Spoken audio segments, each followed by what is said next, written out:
On January 1958, Kehar Singh ji sons were playing tennis with a walnut at their house in Lucknow. A fast returning walnut struck against the glasses of one of the boys and broke the lens. His eye was bleeding and badly injured, for many particles of glass had pierced it. The boy was immediately taken to the medical college in Lucknow, where Dr. Mehra gave him treatment and then discharged him, saying that an operation would damage the eye. Kehar Singh ji then took him to Sitapur Eye Hospital, where the doctors were the same opinion. The glass particles remained in his eye. One of the boy's eye had been defective since birth.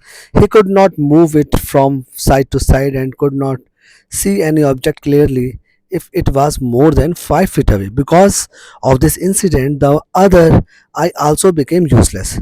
The boy was worried about his future and became depressed. One day, he asked his sister if she would take care of him all through his life.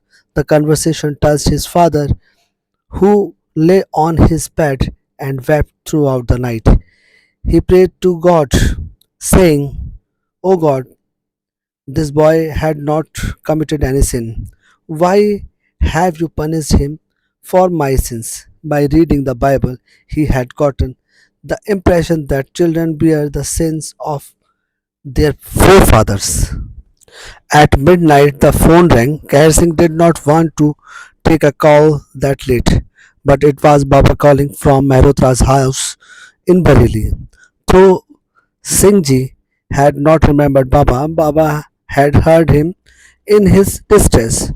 Puran Chand Joshi was at Mehrotra's house and said that Baba had covered himself with his blanket and sat quietly and seriously for some time. Then suddenly he cried out, "Kehar Singh ji is crying.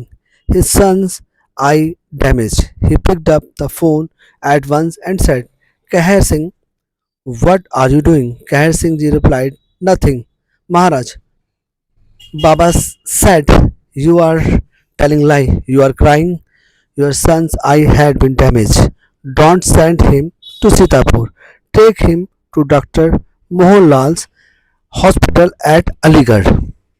Kehar Singh remembered that Dr. Mohanlal was a friend of Vinod Chand Joshi, who was then secretary of the medical department government of Uttar Pradesh. He asked Sharma to ring up the hospital and reserve a room. When Sharma phoned, Mr. Dr.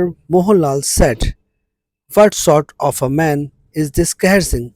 The room was reserved 3 days ago and it had been vacant since. Why has he not sent the patient?"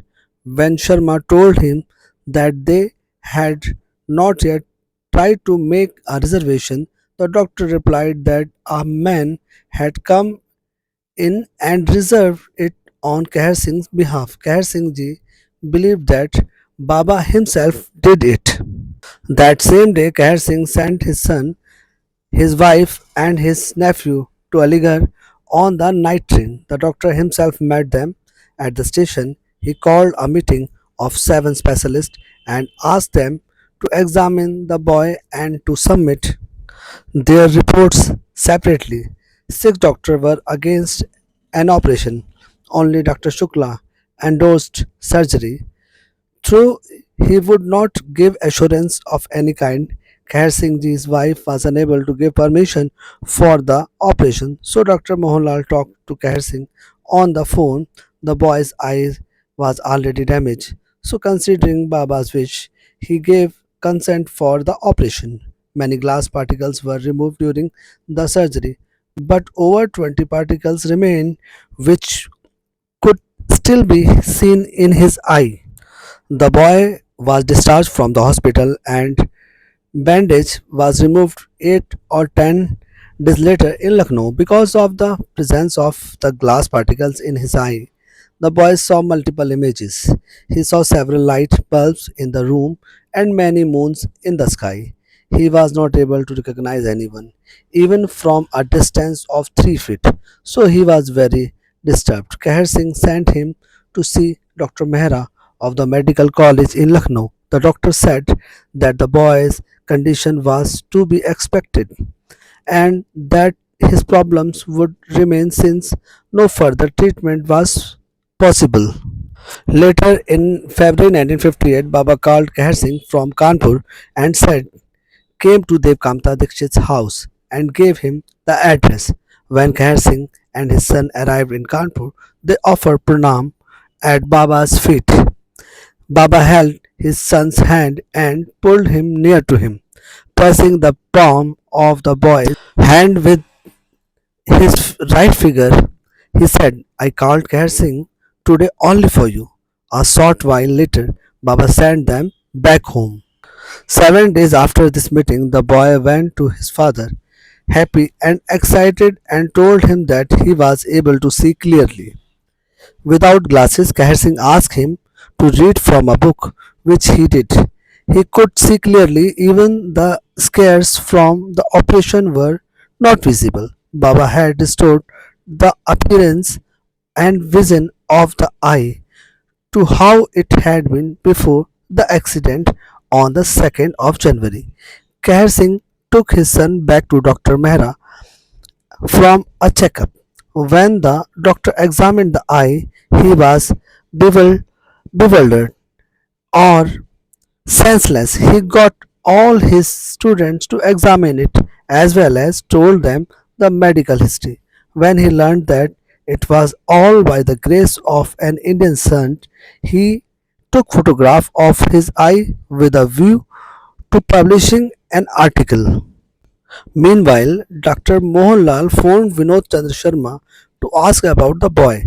When Sharmaji told him that the boy could see everything clearly, he examined him personally and found it to be true. However, he said that it was medically impossible for him to see as long as glass particles remained in his eye.